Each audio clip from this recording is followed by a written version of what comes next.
जय हिंद साथियों, स्वागत है आप सबका द एकेडमी 2.0 पर। साथियों, आज हम लोग एक ऐसा टॉपिक पढ़ने जा रहे हैं जो कि आपके सी टेट, यूपी टेट या फिर आपका कोई अन्य एग्जाम हो, सबके लिए क्या है, अति महत्वपूर्ण होगा। ठीक है ना। तो वो टॉपिक है क्या? तो उस टॉपिक का नाम है सौर मंडल। उस टॉपिक का नाम क्या है? सौर मंडल। क्या पढ़ने वाले हैं आज? आज पढ़ने वाले हैं सौर मंडल।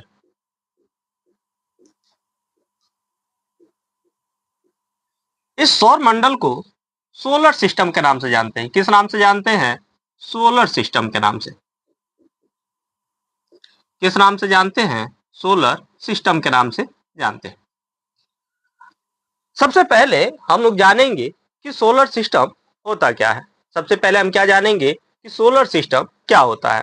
देखें, अगर सोलर सिस्टम की बात करें कि सोलर सिस्टम क्या है, तो यानी सौर मंडल क्या है, तो देखें, सबसे पहले आपको याद रखना है कि केंद्र में कौन है? सूर्य है।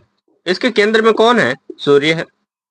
और इस सूर्य के चारों ओर, इस सूर्य के चारों ओर कुछ पिंड घूमते रहते हैं। इसके चारों ओर क्या करते हैं?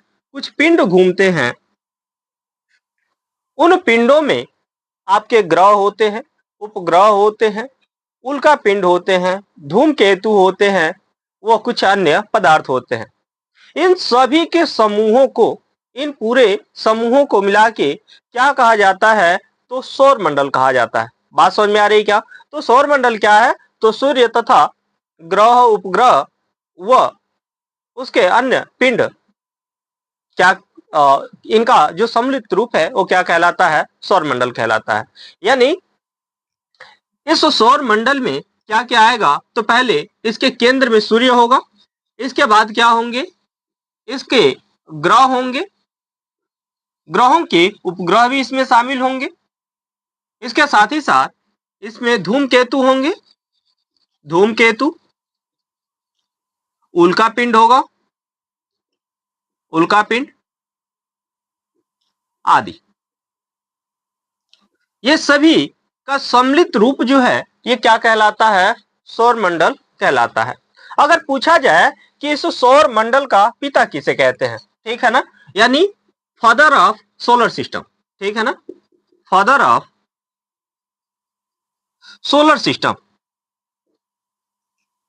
अगर फादर ऑफ सोलर सिस्टम की बात करें कि सौर मंडल का पिता किसे कहा जाता है, तो आपको याद रखना है कि इस सूर्य को सौर मंडल का पिता कहा जाता है। इस सौर मंडल में जो सूर्य है, इस सौर मंडल का क्या है? केंद्र बिंदु है। और इस सूर्य में पूरे सौर मंडल का जो हमारा सोलर सिस्टम है उसका 99.99% जो द्रव्यमान है वो इसी में स्थित है।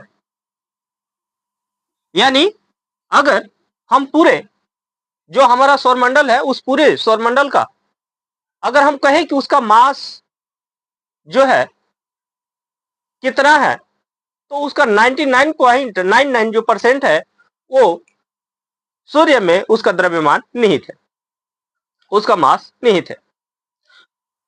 ये जो सोलर सिस्टम है ना, इस सोलर सिस्टम में जो सूर्य है, इसमें इसका जो द्रव्यमान है,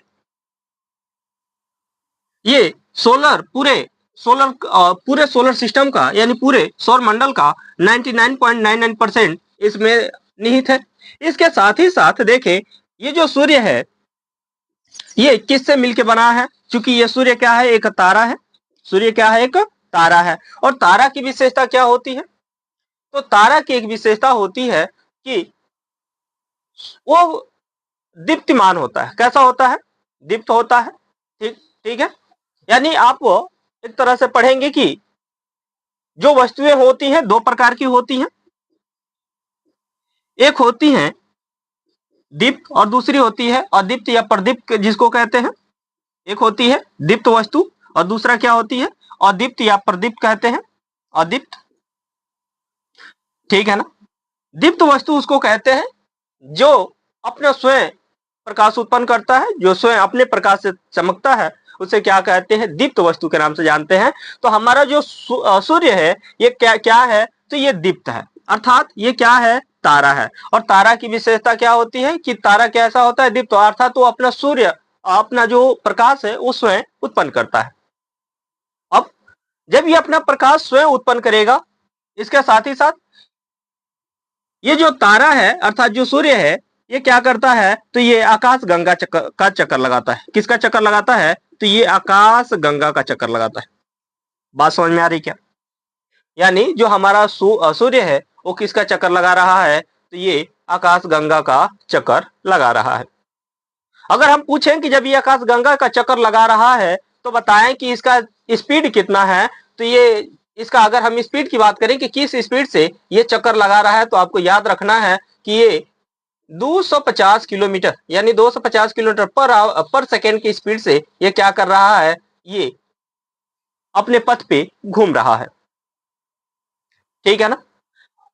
और जो तारा होते हैं ना, तारा, इनका निर्माण कैसे होता है, तो आपको याद रखना है कि जब आकाश गंगाएं जब घूर्णन करती हैं, ठीक है ना, यहाँ पे इसको मिटा लेते हैं ना ताकि थोड़ा सा क्लियर हो ना।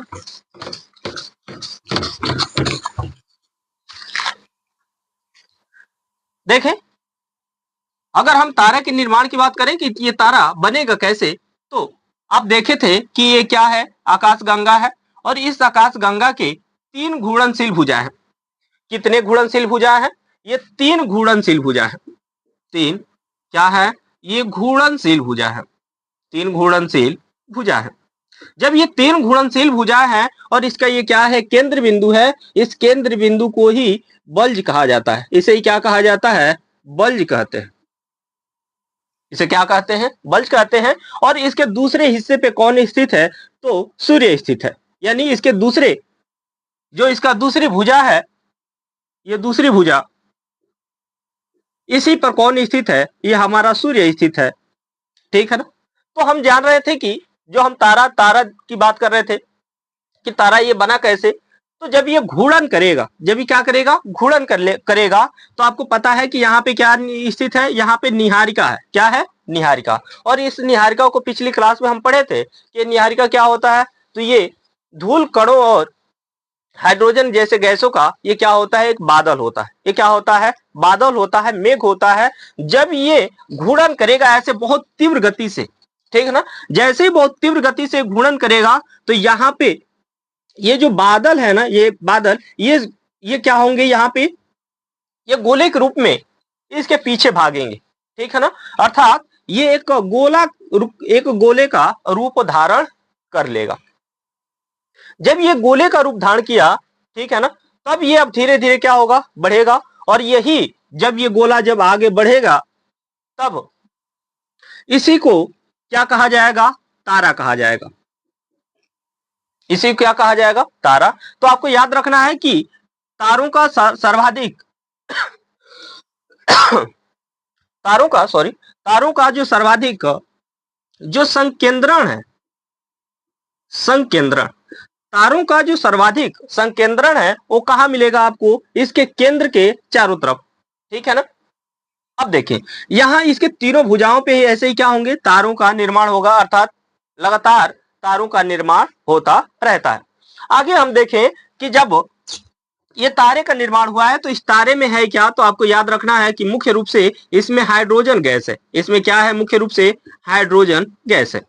जब ये हाइड्रोजन इसमें जब ऊपर से प्रेशर पड़ता है, बहुत तीव्र प्रेशर पड़ता है, तो यहाँ पे होता है नाभिकीय संलयन की क्रिया। क्या होती है, नाभिकीय संलयन की क्रिया। और जैसे ही ये नाभिकीय संलयन की क्रिया होगा, ये हाइड्रोजन जो है हीलियम में बदलेगा। किस में बदलेगा, हीलियम में बदलेगा। और जैसे ही ये हाइड्रोजन हीलियम बदलेगा, तो आपको याद रखना है यहां से तीव्र प्रकाश उत्पन्न होगा या तीव्र ऊर्जा उत्पन्न होगी। यहां से क्या होगी, तीव्र ऊर्जा उत्पन्न होगी। बात समझ में आना? और यही जो तीव्र ऊर्जा है जो हमें क्या होती है, प्रकाश के रूप में प्राप्त होती है।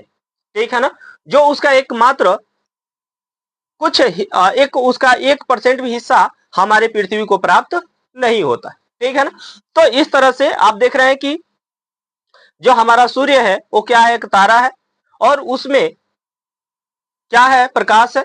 अर्थात वो प्रकाश उत्पन्न करता है। और प्रकाश क्यों उत्पन्न हो रहा है, तो उसके अंदर क्या हो रहा है, नाभिकीय संलयन की क्रिया हो रही है।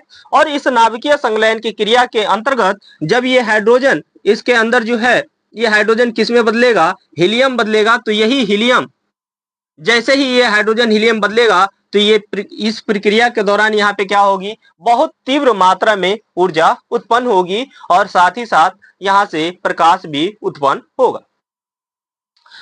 अब देखें कि यहां से प्रकाश उत्पन्न हो रहा है और इसलिए यह हमारा सूर्य क्या होता है, चमकता रहता है। अब देखें कि जो तारा है ना, जितना ज्यादा अधिक चमकेगा, ठीक है ना, यानी अगर इसका चमक अधिक है, इसका चमक अधिक है, तो याद रखना है कि इसकी आयु कम है। आयु क्या है, कम है। यानी आपको याद रखना है कि ये जितना ये ज्यादा चमकेगा, आपको याद रखना है कि उसका जो उम्र है, उसकी आयु है, उतनी क्या होगी, कम होगी। इतना ही नहीं, आपको याद रखना है कि यदि ये इसके अंदर लालिमा ज्यादा आ गई है, क्या आ गई है, इसमें लालिमा ज्यादा आ गई है। अगर इसमें लालिमा ज्यादा है, यानी ये ज्यादा लाल दिखाई दे रहा है, तब भी उस कंडीशन में याद रखना है कि इसकी आयु कम है। इसकी आयु क्या होगी, कम होगी। आप ऐसे समझ सकते हैं, यानी आप ऐसे समझे कि जो तारे का जो रंग है, तारे का जो रंग है, ये किसके ऊपर डिपेंड करता है, तो ये प्रकाश के ऊपर डिपेंड करता है। अर्थात कह सकते हैं कि इसके टेम्परेचर के ऊपर डिपेंड करता है, यानी तापमान के ऊपर डिपेंड करता है, ठीक है ना। ये तापमान कितना हो सकता है, तो आपको याद रखना है कि ये तापमान 3000 डिग्री सेल्सियस से लेके ये 1,50,000 डिग्री सेल्सियस तक हो सकता है, ठीक है। तो ये तापमान कितना हो जाता है, तो ये तापमान 3000 डिग्री सेल्सियस से लेके 1,50,000 डिग्री सेल्सियस तक होता है। अब देखें कि जो हमारा सूर्य है, जो हमारा सूर्य है उसका टेम्परेचर कितना है, तो हमारे सूर्य का जो टेम्परेचर है, आपको याद रखना है कि 5500 डिग्री सेल्सियस से लेके ये 6000 डिग्री सेल्सियस के बीच होता है, ठीक है ना। कई जगहों पे आपको 6000 डिग्री सेल्सियस मिल जाएगा, ठीक है।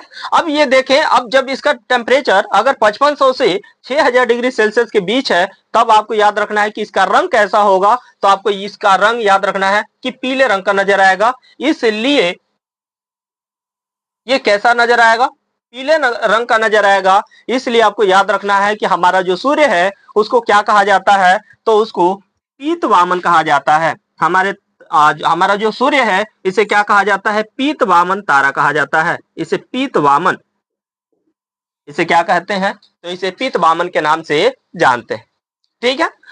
इसके साथ ही साथ कुछ अन्य चीजों को समझ लेते हैं।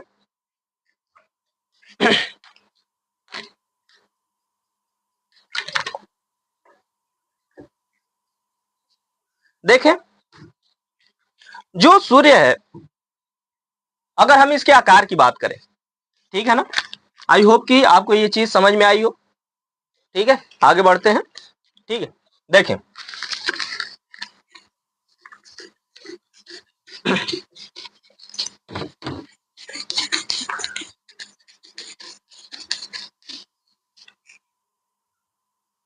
देखें जो सूर्य है,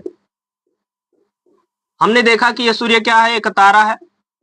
और जो सूर्य हमारा तारा है, तो तारा का विशेषता हमने समझा कि तारा होता क्या है, तो जो स्वयं अपना प्रकाश उत्पन्न करता है, किसी ग्रह का चक्कर न लगाता हो, ठीक है ना, वो आकाशगंगा का चक्कर लगाता हो, ठीक है। इसकी ये मुख्य विशेषता है, ठीक है।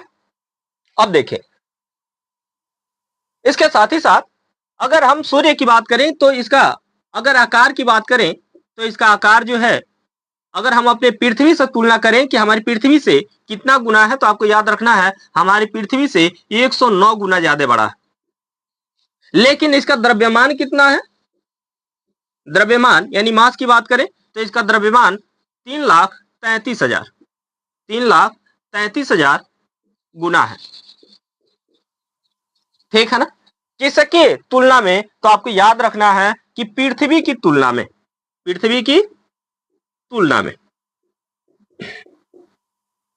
तो पृथ्वी की तुलना में इसका आकार कितना है, 109 गुना है, और द्रव्यमान कितना है, 3,33,000 गुना है, ठीक है।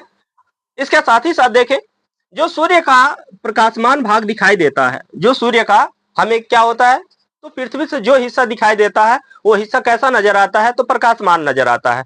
उसे क्या कहते हैं, उस प्रकाशमान भाग को, यानी सूर्य के या तारे के या सूर्य के प्रकाशमान भाग को, के प्रकाशमान भाग को क्या कहा जाता है, तो इसे प्रकाश मंडल कहते हैं। इसे क्या कहते हैं, प्रकाश मंडल कहते हैं, या इसे ही फोटोस्फीयर के नाम से जानते हैं। इसे ही क्या कहा जाता है, फोटोस्फीयर कहा जाता है।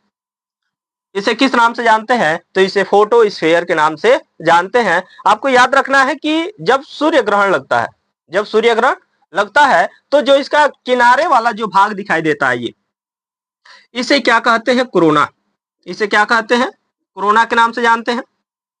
ये जो कोरोना है, ये कब दिखाई देता है, तो जब सूर्य ग्रहण लगता है, जब पूर्ण सूर्य ग्रहण लगता है तो दिखाई देता है। और जब पूर्ण सूर्य ग्रहण होता है तो वहां पे ये कोरोना घटित होगा। और यहीं पे आपको याद रखना है कि इसी को क्या कहा जाता है, तो डायमंड रिंग की घटना कहा जाता है। इसे क्या कहा जाता है, डायमंड रिंग की घटना कहा जाता है। क्या कहा जाता है, डायमंड रिंग। अर्थात ये बिल्कुल रिंग के नजर आता है, इसलिए इसे डायमंड रिंग के नाम से जानते हैं। अर्थात ये डायमंड रिंग की घटना है। इसके साथ ही साथ आपको एक और चीज याद रखना है कि जो सूर्य है, इसके अध्ययन के लिए कौन सा उपग्रह छोड़ा गया है, अध्ययन के लिए कौन सा उपग्रह छोड़ा गया, प्रक्षेप छोड़ा गया, तो आपको याद रखना है L1।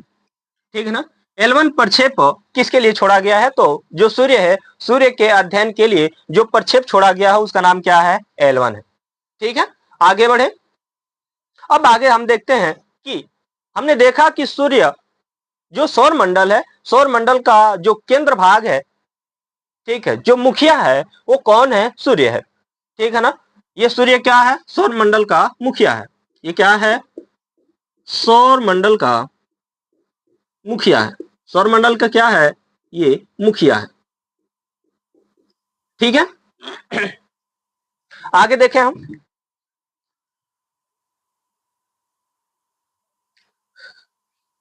आगे बढ़े।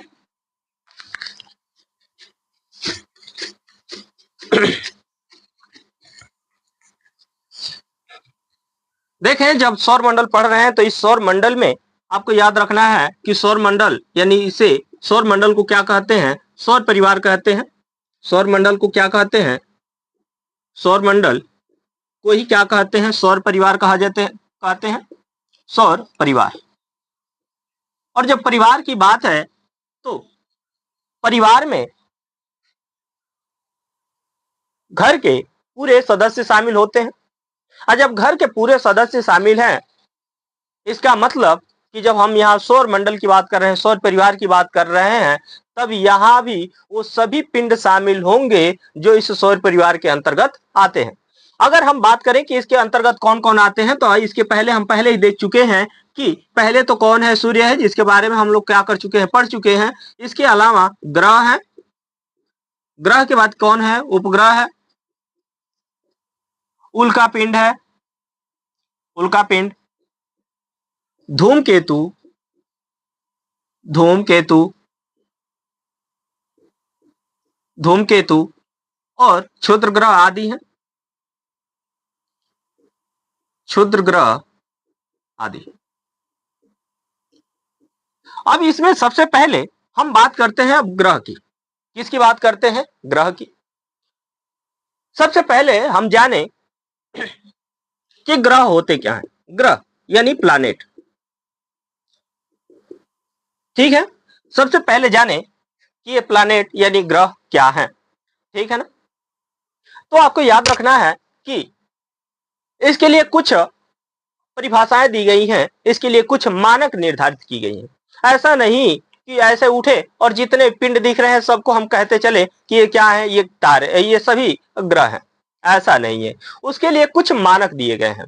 ठीक है ना, किसके द्वारा मानक दिए गए हैं, तो जो खगोल शास्त्र के जो वैज्ञानिक हैं, यानी अंतरराष्ट्रीय खगोल शास्त्री हैं, उनके द्वारा ये मानक निर्धारित किए गए हैं। मानक क्या है, ध्यान से सुने।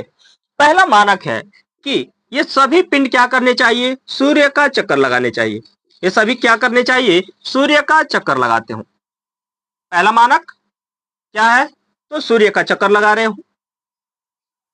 दूसरा, इनका पथ निश्चित हो। पथ कैसा हो?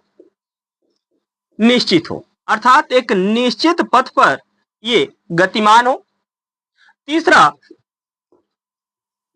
ये किसी तारे का सॉरी ये किसी ग्रह का चक्कर न लगाते हूं।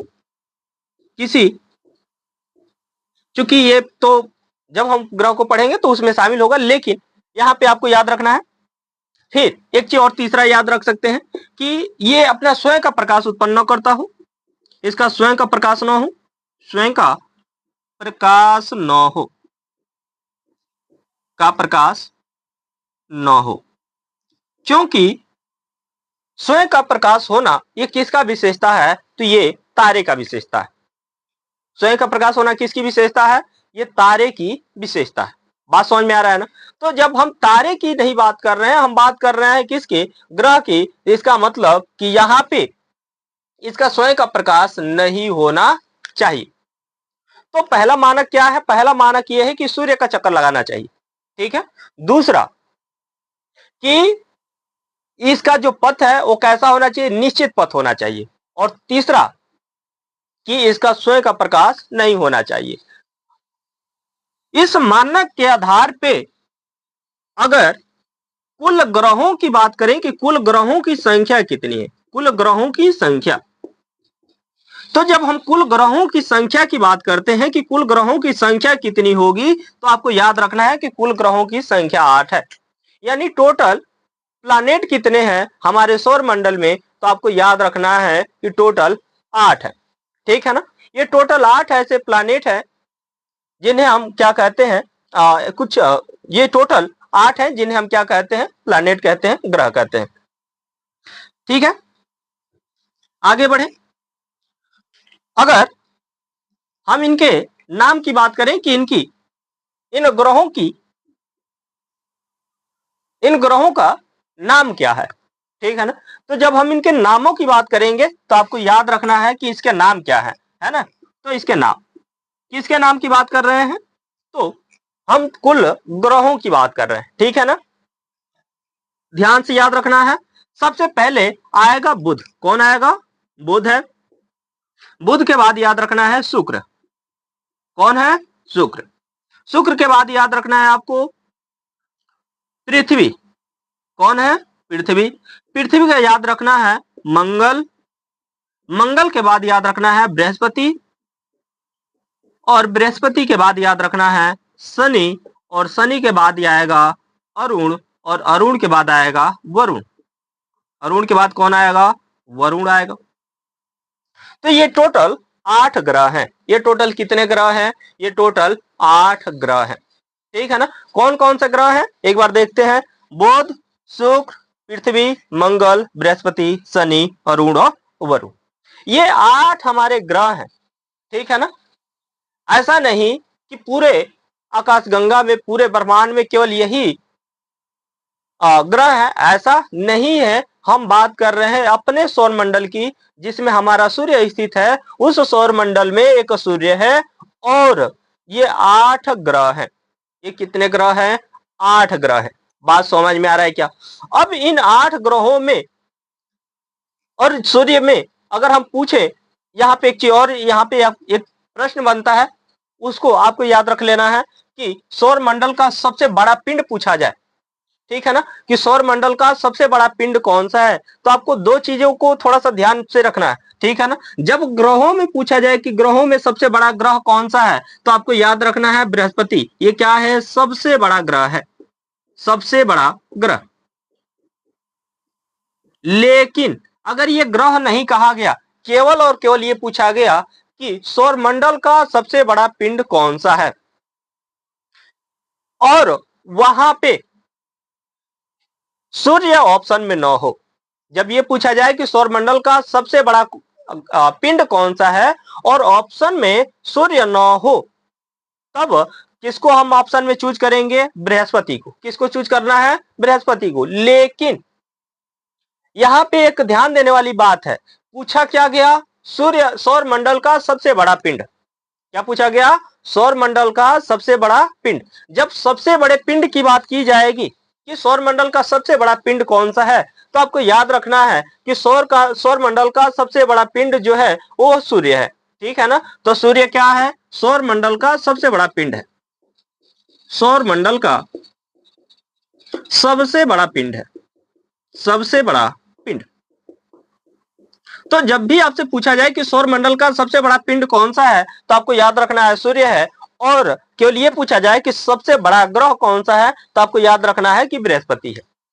ठीक है, आगे बढ़े। अब थोड़ा सा इनको विस्तृत रूप में समझते हैं। ठीक है, देखें। सबसे पहले यहां पे एक चित्र बनाते हैं और उस चित्र के माध्यम से हम क्या करते हैं, इन चीजों को समझते हैं। ठीक है,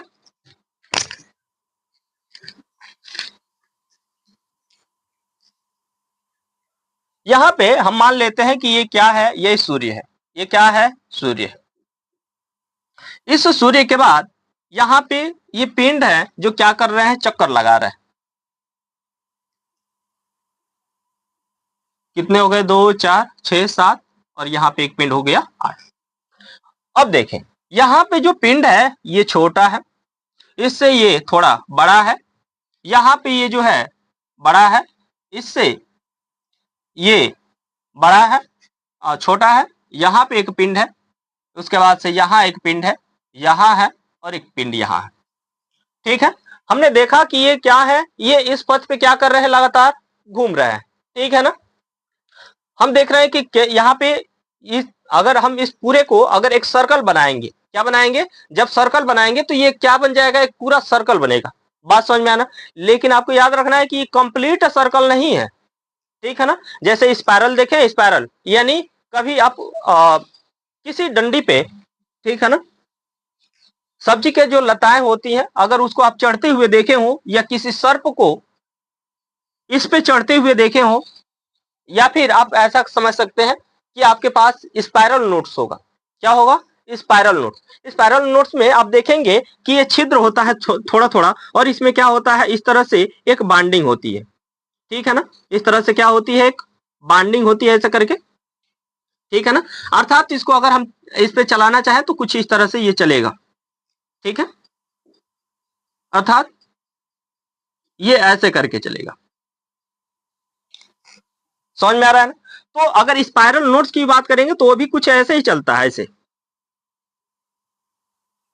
ठीक है ना? इसी तरह से स्पाइरल नोट्स चलता है, यानी उसकी जो बाइंडिंग होती है कुछ ऐसे ही होती है। ठीक है ना? अब इसी नोट्स को क्या कर लेना, आपको खड़ा कर लेना है। क्या कर लेना है? खड़ा कर लेना है। अब जो उसका पथ बन रहा है, जो स्पाइरल बन रहा है, आपको उसको ध्यान से देखना है।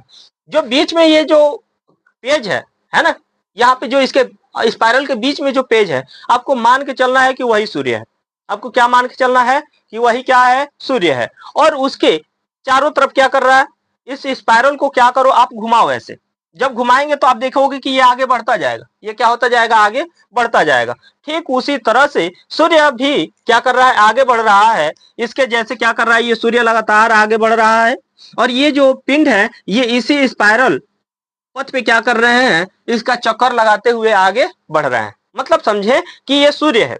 ये क्या है, सूर्य है। ये पिंड है, और क्या कर रहे हैं, इसके चारों तरफ क्या हो रहा है, क्योंकि सूर्य आगे बढ़ रहा है तो ये भी पिंड क्या करेंगे, आगे बढ़ेंगे। क्यों? क्योंकि अगर ये पिंड वहीं पे रुक गए तब ये सूर्य आगे निकल जाएगा और पिंड यहीं पे रह जाएंगे, ग्रह यहीं रह जाएंगे। इसलिए जब ये सूर्य आगे बढ़ता है तो ये पिंड भी आगे बढ़ते हैं, ये ग्रह भी आगे बढ़ते हैं। और जैसे ही ये सूर्य आगे बढ़ेगा, ठीक है ना, तो ये जो ग्रह है ये भी क्या करते हैं, स्पाइरल पथ पे आगे बढ़ते हैं इस सूर्य का चक्कर लगाते हुए। ठीक है ना? यानी आप ऐसे समझ सकते हैं कि जब आपके घर में छोटे बच्चे हों, आप देखेंगे कि जैसे ही आप बाहर की तरफ जाएंगे तो बच्चे क्या करते हैं, आपके पीछे पीछे दौड़ते हैं। पीछे पीछे क्या करते हैं, दौड़ते हैं। ठीक है ना? ठीक उसी तरह से चूंकि ये पेरेंट है, ये क्या है, पेरेंट है, ये पिता है। ठीक है ना? ये सौर मंडल का क्या है, पिता। और ये क्या है, ग्रह है, अर्थात इसके बच्चे हैं। ये क्या है, इसके बच्चे हैं। जब ये पिता जाएगा आगे तो बच्चे भी इसके पीछे पीछे जाएंगे। ठीक है ना? तो इसको कहते हैं कि बाबूजी रुकिए रुकिए रुकिए, है ना? तो ये जैसे ही ये सूर्य आगे बढ़ता है तो ये इसके पीछे पीछे क्या करते रहते हैं, चलते रहते हैं, पीछे पीछे भागते रहते हैं। बात समझ में आना? अच्छा, भागने का कारण और क्या है? इसके अंदर क्या है? गुरुत्वीय शक्ति है। किसके पास क्या है? गुरुत्वीय, कौन किसके पास है? तो आपको याद रखना है कि सूर्य के पास भी है और इन पिंडों के पास भी है। क्योंकि ये क्या करता है, उस लालच में उसको खींचता रहता है, अर्थात कह सकते हो कि इसके गुरुत्वीय शक्ति के कारण ही ये सभी पिंड क्या करते हैं, इसके पीछे पीछे घूमते रहते हैं। ठीक है, आगे हम समझते हैं कि आपको ये समझ में आ गया होगा कि ये इनका पथ कैसा है। ठीक है ना, ये ऐसा मत समझ लेना कि ये मान लो कि ये सूर्य है और इस तरह से ये पथ इस तरह से इस पथ में क्या कर रहे हैं, चक्कर लगा रहे हैं, या ऐसा बिल्कुल भी नहीं है। ये इसका पथ कैसा है, इस तरह से स्पाइरल है ना। इस स्पाइरल पथ पे यानी इस सर्पिल पथ पे ये क्या कर रहे हैं, ये चक्कर लगा रहे हैं। बात समझ में आ रहा है क्या? अब देखते हैं, अब इनका नामकरण कर लेते हैं कि इसका नामकरण में देखें कौन कौन है। ये जो सूर्य है ना, इस सूर्य के बाद जो पहला ग्रह है इसका नाम है बुध। इसका नाम क्या है? बुध। जो दूसरा ग्रह है इसका नाम है शुक्र। जो तीसरा ग्रह है इसी का नाम है पृथ्वी, और यही वो पृथ्वी है जिसके ऊपर मानव निवास करता है। आगे ये है मंगल। कौन है? मंगल। अगला है बृहस्पति। ये कौन है? बृहस्पति है। और आपको याद रखना है कि सौर मंडल का दूसरा सबसे बड़ा पिंड और सबसे बड़ा ग्रह है, ये क्या है? सौर मंडल का दूसरा सबसे बड़ा पिंड है। दूसरा सबसे बड़ा पिंड, वह सबसे बड़ा तारा है। वह सबसे बड़ा तारा है। ठीक है ना। तो जब तारा से पूछा जाएगा कि सबसे बड़ा तारा कौन सा है, तो आपको याद रखना है, सॉरी, यहाँ तारा नहीं, आपको याद रखना है कि ये ग्रह है। सॉरी, है ना, ये सबसे बड़ा तारा नहीं, सबसे बड़ा ग्रह है। ठीक है ना, आप इसको करेक्ट कर लेंगे। देखें तो बृहस्पति जो क्या है, ये सौर मंडल का दूसरा सबसे बड़ा पिंड है और सबसे बड़ा ग्रह है। ठीक है ना। तो जब सबसे बड़ा ग्रह की बात करेंगे तो कौन होगा? बृहस्पति। और सबसे बड़े अगर पिंड की बात करेंगे तो सूर्य, और दूसरा सबसे बड़े पिंड की बात करेंगे तो बृहस्पति। अब इस बृहस्पति के बाद आएगा शनि। क्या आएगा? शनि। शनि के बाद है अरुण, और अरुण के बाद है वरुण। अरुण के बाद कौन है? वरुण। अगर इसको याद रखने का ट्रिक अगर देखें कि ट्रिक क्या होगा, तो इसका ट्रिक बना सकते हैं। बस पृथ्वी मंगल, बस पृथ्वी मंगल, या पृथ्वी पर मंगल, बस पृथ्वी पर मंगल हो, बस अरुण वरुण का, बस अरुण वरुण का, बस अरुण वरुण का। आपको याद रखना है कि बस पृथ्वी पर मंगल हो, बस अरुण वरुण का। ठीक है ना।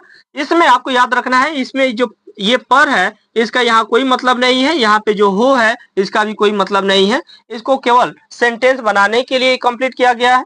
और यहाँ का जो आया है वरुण का, इसका भी कोई मतलब नहीं है। अब देखते हैं कि ये ट्रिक क्या बना है। बस पृथ्वी पर मंगल हो अरुण वरुण का, ये किसका ट्रिक है? तो आपको याद रखना है कि 8 ग्रहों का। ठीक है ना।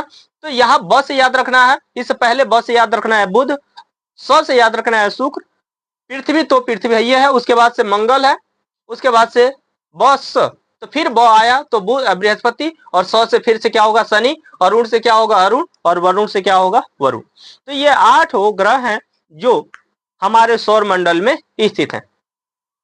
आपको याद रखना है कि 2006 से पहले जो ग्रह हैं, इन ग्रहों की गणना की जाती थी तो 9 ग्रह गिने जाते थे।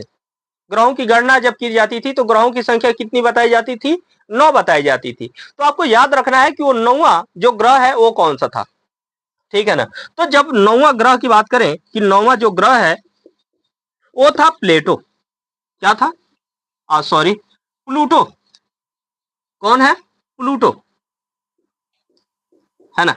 देखें, ये प्लूटो और प्लेटो थोड़े से नाम में सस्पिशन हो जाता है ना, क्योंकि जो प्लेटो है वो क्या है? एक दार्शनिक है, एक विचारक है, और यहाँ जो प्लूटो है वो क्या है? एक पिंड है। ठीक है ना। तो आपको याद रखना है कि प्लेटो जो राजनीति विज्ञान वाले होंगे वो समझेंगे इस चीज को, है ना, कि जो प्लेटो होता है, वो प्लेटो है वो कौन है, एक दार्शनिक है ना, और जो प्लूटो है क्या है, एक पिंड है। तो ये थोड़ा सा नाम में सस्पिशन हो जाता है, तो बोलने में थोड़ी सी आगे पीछे हो जाता है, ठीक है। तो आप देखें, ये जो प्लूटो है, ठीक है ना, ये क्या होता था कि 2006 से पहले इसको क्या माना जाता था, ग्रह माना जाता था। क्या माना जाता था, ग्रह माना जाता। लेकिन जब 2006 में 2006 में एक सम्मेलन बुलाया गया, एक क्या बुलाया गया, सम्मेलन। ये सम्मेलन हुआ कहां पे, तो आपको याद रखना है कि जो चेक गणराज्य है, चेक गणराज्य, इस चेक गणराज्य के राजधानी में, और राजधानी कहाँ है, प्राग। तो जो चेक गणराज्य की राजधानी प्राग है, यहाँ पे क्या की गई, एक सम्मेलन बुलाई गई। इस सम्मेलन को क्या कहा गया, तो इसे प्राग सम्मेलन के नाम से जाना गया। इसे क्या कहा गया, प्राग सम्मेलन कहा गया। अब ये जो प्राग सम्मेलन है, जब बुलाया गया तो इसमें शामिल कौन हुआ, तो आपको याद रखना है कि ये जो सम्मेलन था, ये अंतरराष्ट्रीय अंतरराष्ट्रीय अंतरराष्ट्रीय खगोल शास्त्री के द्वारा ये बुलाया गया। खगोल शास्त्रियों का था, खगोल शास्त्री, खगोल शास्त्री, ठीक है ना, संघ। तो ये अंतरराष्ट्रीय खगोल शास्त्री संघ के द्वारा प्राग में एक सम्मेलन बुलाई गई 2006 में, जिसे प्राग सम्मेलन के नाम से जाना गया। और इसने ग्रहों की जो डिफिनेशन है उसे बदल दिया, और कहा कि जैसे हमने पहले देखा था कि ग्रहों की क्या विशेषता होनी चाहिए, कि सूर्य का चक्कर लगाने चाहिए, उसका अपना प्रकाश नहीं होना चाहिए, दूसरा कि वो क्या करे, तो एक निश्चित पथ पे गतिमान हो। लेकिन यही दिक्कत ये जो प्लूटो है, प्लूटो के साथ था। ये प्लूटो क्या करता था कि ये सबके घर घुमाता था, ठीक है ना, ये क्या करता था, सबके घर घुमाता था। अर्थात ये अपने घर पे ही नहीं रहता था, ये दूसरे के घर भी जाता था। जबकि यहाँ ऑलरेडी ये सख्त निर्देश दिए गए हैं कि आपको केवल और केवल अपने घर पे रहना है, आपको केवल और केवल अपने रास्ते पे चलना है। लेकिन ये क्या कर रहा है, बार बार दूसरे के रास्ते में जाके घुस जा रहा है। जैसे आप देखते होंगे कि कुछ लोग जब साइकिल या बाइक जब रोड पे चलाते हैं, तो रोड पे क्या करते हैं, लहराते हुए चलते हैं। अर्थात जब इस पथ पे चलते हैं तो आप देखेंगे कि वो इस कोर से चल रहे हैं या इस कोर से चल रहे हैं, तो इस साइड से वो इस साइड आएंगे, इस साइड से फिर इस साइड जाएंगे, ऐसे मतलब इस पे लहराते हुए चलते हैं, ठीक है ना। वही काम था किसका, तो इस प्लूटो का। और जब ये प्लूटो जब यही कार्य करता था, अर्थात ये क्या करता था, दूसरे ग्रहों के मार्ग को काटता था, ठीक है ना। यह क्या करता था, दूसरे के या दूसरे ग्रहों के मार्ग को काटता था, दूसरे ग्रहों के मार्ग को काटता था, मार्ग को काटता था। अर्थात ये दूसरे के मार्ग में घुस जाता था। और तब कहा गया कि इस संघ ने कहा, अंतरराष्ट्रीय खगोल शास्त्री संघ ने कहा कि जो प्लूटो है, ये प्लूटो कोई ग्रह नहीं है, बल्कि क्या है, ये क्षुद्र ग्रह है। ये क्या है, क्षुद्र ग्रह है। ये क्या है, एक क्षुद्र ग्रह है, ठीक है ना। अब ये जो क्षुद्र ग्रह है, आपको याद रखना है कि क्षुद्र ग्रहों में अगर देखें कि प्रमुख क्षुद्र ग्रह कौन कौन से हैं, तो पहले तो आपको याद रखना है प्लूटो, दूसरा है चिरान,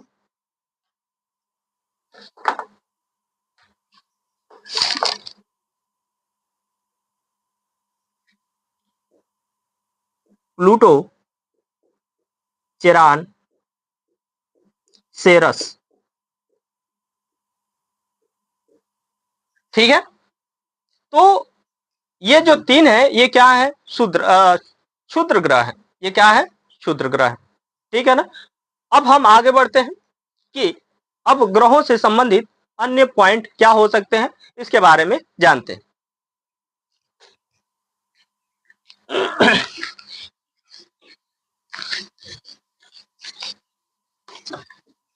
देखें यहाँ पे जो ये ग्रह है ना, ये ग्रहों की संख्या कितनी है, 8 है। इन 8 ग्रहों में हम क्या कर लेते हैं, 4-4 को बांट लेते हैं। 4-4 को क्या कर लेते हैं, बांट लेते हैं। तो यहाँ पे आपको क्या मिलेंगे, उल्का पिंड यानी क्षुद्र ग्रह मिलेंगे। यहाँ पे आपको क्या मिलेंगे, क्षुद्र ग्रह मिलेंगे, ठीक है ना।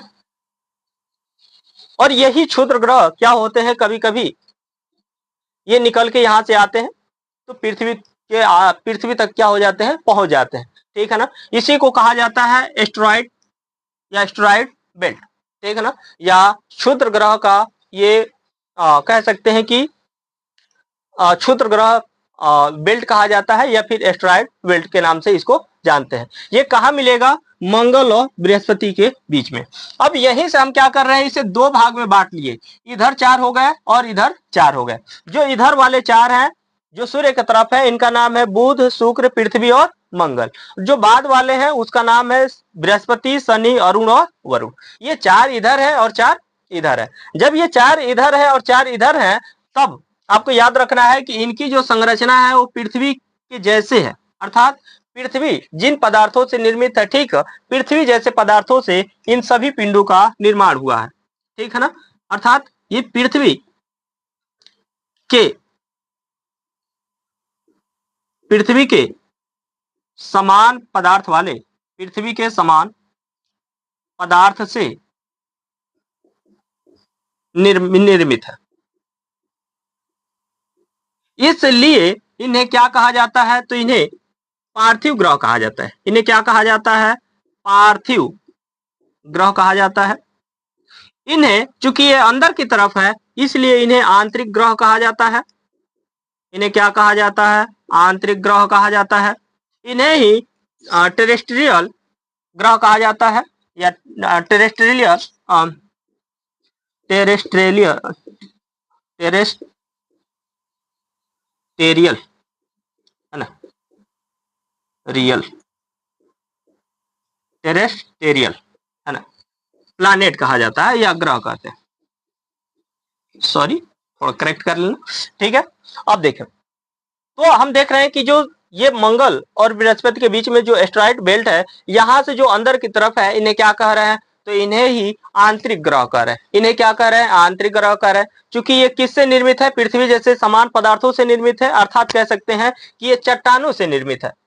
ये किससे निर्मित है, चट्टानों से निर्मित है, खनिजों से निर्मित है।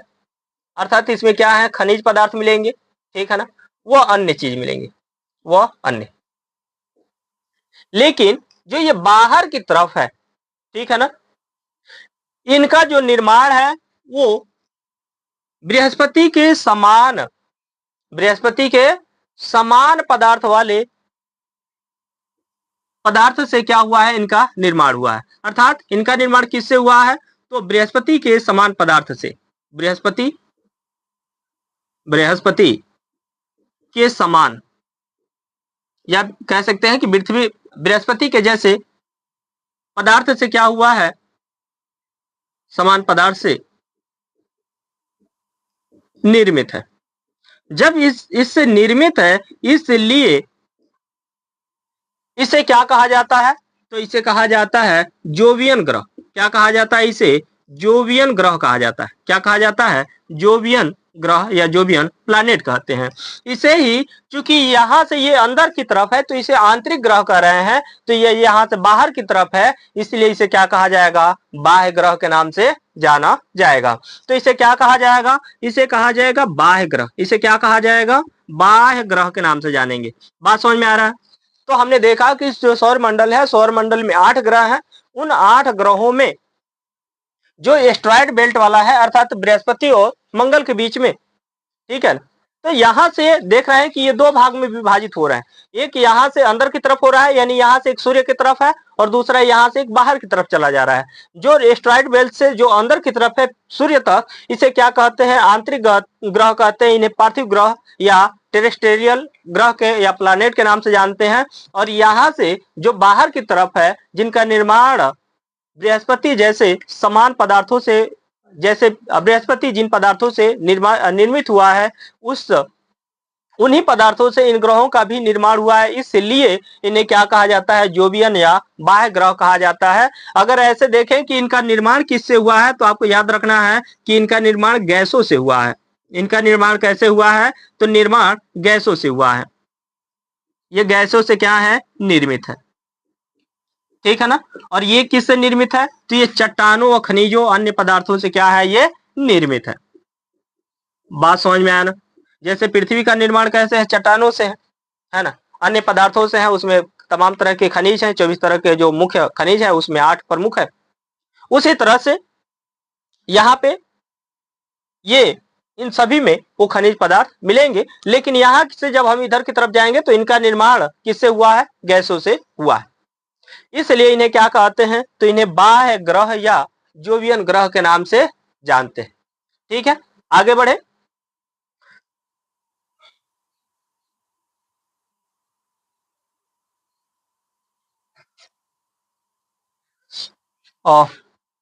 एक काम करते हैं, इसको यहीं तक रखते हैं, आज का क्लास यहीं तक रखते हैं। आपको क्लास कैसा लगा आप कमेंट करके जरूर बताएं। यदि आपको क्लास पसंद आया हो, ठीक है, तो आप चैनल को लाइक शेयर सब्सक्राइब कर लें और साथ ही साथ बेल आइकन को भी प्रेस कर लें ताकि आपको नोटिफिकेशन मिलता रहे। ठीक है, क्योंकि जो क्लास है डेली कंटिन्यू चलाने का प्रयास किया जाता है, लेकिन कुछ प्रॉब्लम्स की वजह से ये कंटिन्यू नहीं हो पाता है। लेकिन अब मैं आपको विश्वास दिलाता हूं कि आपको ये क्लास डेली रूटीन पे मिलेगी। और ये जो सीटेट के लिए है, सीटेट के लिए स्पेशली कंप्लीट क्लास होगा। इसके साथ ही साथ जो यूपी टेट है, यूपी टेट के लिए महत्वपूर्ण क्लास है, ठीक है ना। इसके साथ ही साथ अगर अन्य आप एग्जाम की तैयारी कर रहे हैं तो उसके लिए भी आप ये जो क्लास है महत्वपूर्ण है, ठीक है ना। तो तब तब तक के लिए बाय, और मिलते हैं अगले क्लास में। ठीक है, जय हिंद।